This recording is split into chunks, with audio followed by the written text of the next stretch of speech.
Ngedeleukeun anak kiai mah lain. Kabadeuk yakin anak kiai mah kiai teu nyepak.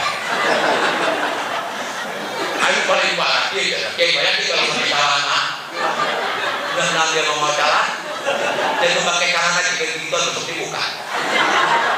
Mau jalan, kalau pakai celana aja nggak mau. Oi. Dengarkan, ada satu artikel dari Dokter Boyko. Dokter Boyko ahli seksologi. Si Dokter Boyko ini, ia ingin memperlurus pandangan negatif masyarakat kepada kiai yang loba anaknya. Kalau kiai seperti dulu bagian, padahal mau bagian